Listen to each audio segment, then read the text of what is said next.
over here.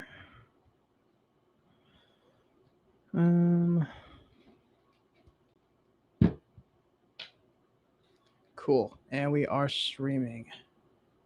Awesome. What's up, guys? Welcome to the Joy Age Kingdom. In today's video, we're going to be talking about Ethereum merge, the flippening potentially happening. Ethereum, is it going to fly up in price? Like, what is everyone expecting? What are the things that you need to focus on? I'm going to list probably 3 or 4 points here. The things that I think matter.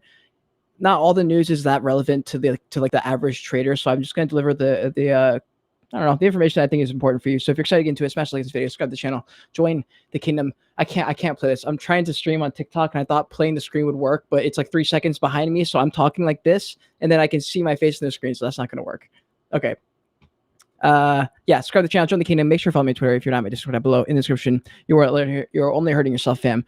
As you know, the goal of this channel is to instill the knowledge and confidence it's going to take to navigate this metaverse on your fucking own one day. So that sounds good to you. Let's get into it.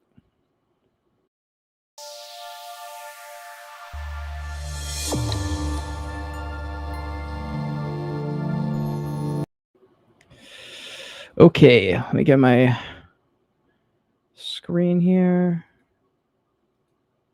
Cool. All right, so I'm just using CoinDesk. Everyone has covered them at this point. I'm sure this is not the first video you've seen on ETH. I'm just going to deliver you the points that I think are necessary and important for you. So what's at stake? Will the merge turn ETH into a security? This is one of the things that everyone's kind of freaking out about. They're like, is Ethereum going to become a commodity, or is it going to change to a security as it moves to proof of stake? So that's the big buzzwords that you're hearing, proof of work to proof of stake. Proof of stake is going to be a lot faster. It's a lot more environmentally friendly, deflationary, cheaper, more scalable. So it's like all the things that all the like Solana, Cardano, like those coins and those chains that have been running on the idea of like we're environmentally friendly, it's cheaper, it's faster, blah blah blah. Those are pretty much going to go out the fucking window when this happens, right? So it changes the entire game. And so what I think is important. Hold on, let me see if there's anything important here before I go into it. Yeah, so they're saying after the merge, there'll be a strong case that it will either be a security. Or that ETH will be a security. The token in any proof of stake system is likely to be a security, which is just tighter regulations, a lot tighter regulations. But it's just one thing that people were talking about. Adam Levitt was talking about this here on Twitter. Oh shit, nope, not going to him. So here's what I think. I think the most important points are with the narrative for the other chains. People who like to trade them, especially people who are trading NFTs on Solana, on Avalanche, on Cardano, they're saying they're slept on, it's early, and all these things. And like, yes, it is early, and maybe it is slept on, but just because it's early doesn't mean it's slept on, right? Because all the main things that people are running for as to why they want to stay on Solana or Cardano are out the window now. Ethereum is offering all those things. So what's the point? Ethereum's going to be trading for like no gas. It's going to be like no transaction fees. It's going to be fast. It's going to be scalable. It's going to, it's going to be a fucking king. It's what it sounds like, at least. So what is the narrative? What can they do to keep competing with Ethereum? I think they can offer some exclusive perks and reasons to operate on the chain. It might have to be strong community efforts or degen style things, because they have to lean into something. It could be like a show. They got to do something that's got to lean into that specific chain. Like I know Solana for a fact is the more degenerate chain. Like that's what all the big traders, the YouTubers like Cody, that's what he talks about. It's a more of a degen mentality there. They're all kind of just fucking around having fun.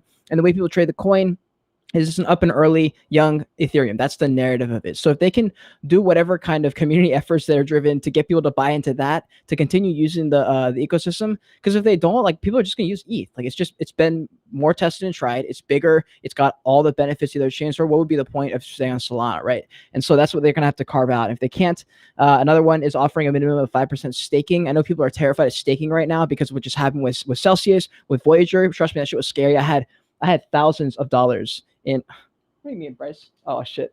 I had thousands of dollars in Voyager, and I sold a lot for a loss just to fucking get out of the app. I was like, dude, I need to get out of here. I don't want to be in this thing. I don't like my money on any exchange. So I pulled everything out. And so people are scared to do staking, but I mean, that's just, I hope everyone like learned their lesson as far as the companies that were over leveraged and, you know, getting money and then lending it out at exorbitant amounts of APR, but they were being super high risk with those with using people's money. And so when they were getting liquidated and everyone was saying, I want my money back, they're like, shit, we can't, we don't have it. And so I'm hoping that's not like a thing. I hope they learn from it. So I'm interested to see how we come back from this, because BlockFi, Voyager, these are like big companies, guys. These are huge companies that were amassing millions and millions and millions and millions of dollars in their portfolios. And they just like were stupid and like lost all their money and lost the trust. And it's like, okay, like I thought BlockFi was super safe, but what is safe? So I've just been using the cold storage hardware wallet. I just think that's better. I think it's just better if you're going to be buying any kind of NFTs or crypto, just anything you want to hold, just keep it on that, just because it's a bit safer. All right, the next thing, like I said, it could become a security if and when it goes staking, which it probably will when it moves to proof of stake, which will add a lot of regulation. But people have been pushing for it. I know a lot of degens don't want it, maybe, but all the big boys especially have kind of at the consensus it should be true, because it makes sense of the fact that when there's more regulation, it's a bit safer, it gets more mass adoption, and with that the price goes up and we all win anyway. And so I'm not sure what's going to happen. I just think it'll be really interesting. And then ETH will continue growing in value, which makes it a little bit harder to use as money. What will encourage people to build the layer 2 solutions on Ethereum, which will be interesting, because that, again, that's another like dagger to the fucking heart for like a Solana or Cardano, because they're like, we want you to build on ETH. You might as well build on ETH. We are the king. We're the biggest mover, right? And so most people want to join that faster horse. And right now it looks like it's ETH. So all the ETH maxis are definitely having a good time. I see Bryce in the chat. He said ETH maxis might have still have a future for them. Absolutely, dude. ETH is they're far ahead. They're far ahead right now. Let me jump back into this article real quick. This is gonna be a quick episode, but all right, here we go. Yeah, so one of the things they talked about, I just want to double check it's actually streaming my screen. It is. Okay, cool. Proof of stake is such a consensus mechanism that allows all nodes on the blockchain to agree on a state of a network. So this is like the biggest difference. Proof of work uses those miners, right? But there's like a specific set of them. It bounces between them. They can cost, but they do cost a lot of money. That's why gas fees go up, because there's not as many. Proof of stake like decentralizes it sort of in a way. Like it's just random. It's going to all these different ones. So it's much faster, much more fluid, much easier. And so, you know, with that one solving, it renders basically all the other chains voluntary at this point. They're not like necessary or required or something that's needed anymore with this Ethereum mix. And so it's really fucking interesting, man. And I encourage you guys to read this entire article if you want. I'm not going to, but you can just type in Ethereum and then on CoinDesk or something, it'll pop up. It's a very recent article. But those are the main points that I want to bring to your attention. It's not all the points. Just watch any other YouTuber. You can get all the details for what happened. I don't think they're all important to most people. These are the things that I'm kind of adding to my strategy as I continue to go in. I'm still not into the market right now. It's way too fucking volatile for me to understand if I should be buying or selling. It's like as soon as I pick one, the other thing happens, like literally every time. So I'm like, okay, you know what? Until there's an established narrative that we are going this way or going that way, for the most part, I'm going to wait. I'm just going to stack cash on the sides and building up my savings, building up the checking account, just going to have cash to deploy. If ETH crumbles down to like 4, 5, 6, 800, anywhere within the $1,000 range, I'm probably going to slowly buy into that. And those are the price points that I'll be looking at when I start to dollar cost my way in. I'm probably going to diversify a little bit across like 10 coins.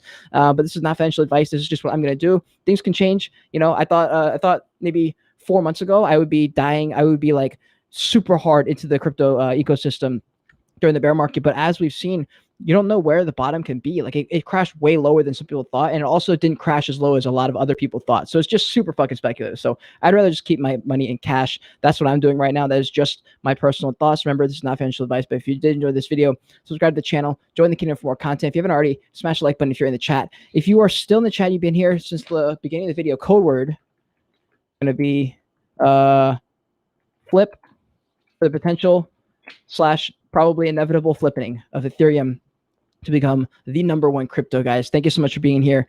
Yeah, until next time, if you want to see more of me, if you want to see more of me right now, click one of these boxes on the other side of me. If you're not watching this live, it'll pop up. If not, just click on my fucking channel and go watch more videos. But until next time, continue on your voyage, continue to learn, and be great for your life watching this video. Bye.